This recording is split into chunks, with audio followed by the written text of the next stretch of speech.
V okviru projekta Socialna vključenost, lokalno okolje smo organizirali in izvajali številne aktivnosti, s katerimi smo želeli usposobiti mlade z manj priložnostmi za delo v realnem okolju. Prav tako smo s svojimi aktivnostmi želeli vplivati tudi na okolje, da prepozna slehernega posameznika kot dragocen in neločljiv del družbene skupnosti, ne glede na njihovo hendikepiranost. Ne smemo se zadovoljiti samo s tem, da takšne mlade usposabljamo in izobražujemo za delo in aktivno življenje v družbeni skupnosti. Bolj pomembno je, da spreminjamo tudi samo družbeno okolje, še zlasti njen ekonomski podsistem, ki je danes izrazito nepravičen.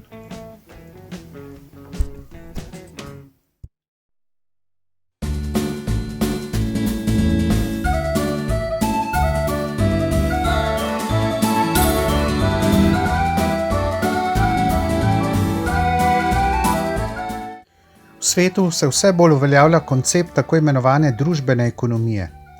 To je ekonomija, ki ne temelji samo na dobičku, temveč taka, ki vključuje človeka, njegove medosebne odnose, družbo, naravo, način življenja. Delo naj ne bi bilo samo vir zaslužka, temveč bi omogočalo človekovo rast in izboljšanje odnosov. To pomeni vključiti posameznike v smiselne dejavnosti, da se tako čutijo kot soustvarjalci družbene stvarnosti. Slepo vztrajanje na gospodarskem modelu, ki prinaša samo povečevanje dobička, ima za posledico tako okoljsko in socialno krizo, kot tudi krizo odnosov. Neskončna proizvodnja in ustvarjanje, pogosto namišljenih potreb oziroma želja, ustvarja krogotok, ki mu je cilj pogosto le maksimiziranje gospodarske rasti. Pri tem se izpostavljajo naslednja vprašanja. Čigav problem rešujemo?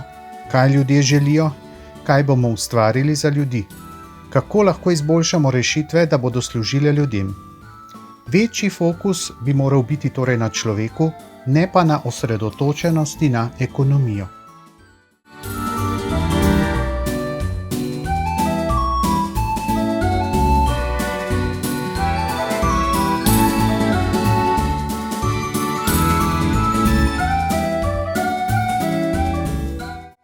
Zato moramo nujno razmišljati o novih ekonomskih konceptih, kot so občestvena ekonomija, ekonomija delitve in univerzalni temeljni dohodek. Delo ne sme biti privilegij, pač pa pravica. In to za vsakogar.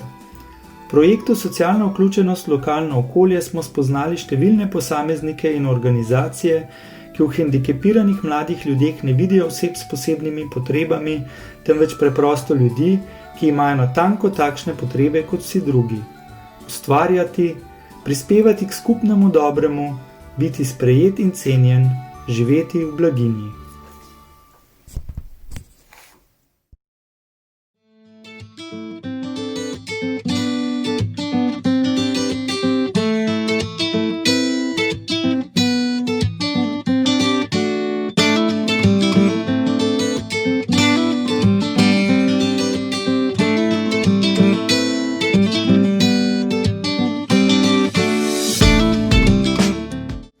Oseba naj torej ne bi bila le človeški kapital, kot to pogosto slišimo, ki ga je mogoče upravljati neodvisno od njegove volje.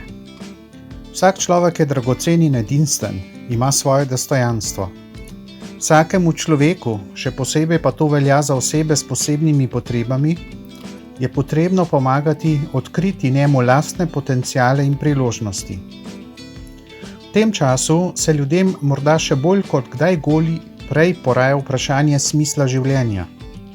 Če ljudje spoznajo, da je njihov prispevek cenjen, da se z njimi ravna spoštljivo in pravično, opravljajo tisto, kar jim je zaupanju bolj zavzeto.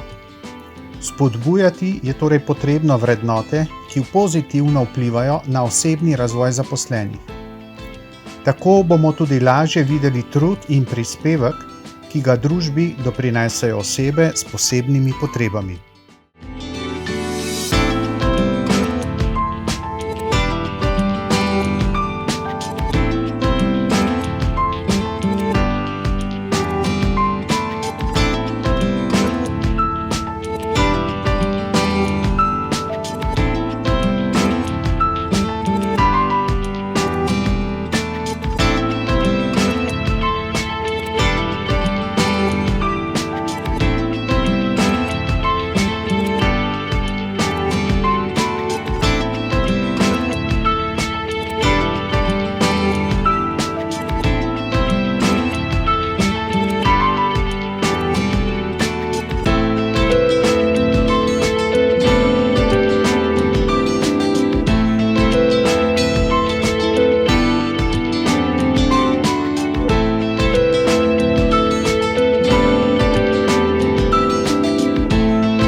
primerne partnerje, in vzpostaviti mrežo, se pravi mrežo in tudi narediti nek primer, kako bi to lahko bilo tudi v drugih okoljih. Zdaj mi delamo na področju Kamnika, kaj pa mislim z tega projekta speljati, da bi poskusili za naše dijake, pa tudi nasplošno, najdeti nek model, kako res vstopiti v lokalno okolje, zato smo si najdeli predvsem organizacijske oblike, kot so zadruge in zavodi, ki znajo biti zanimivi. Glede na to, da imamo lokalne partnerje, bi lahko morda kdaj v prihodnosti razmišljali tudi o ustanovitvi določene zadruge. Naprimer, zadruge Kamnik, ki bi povezovala vse te deležnike oziroma vse te partnerje na tem območju.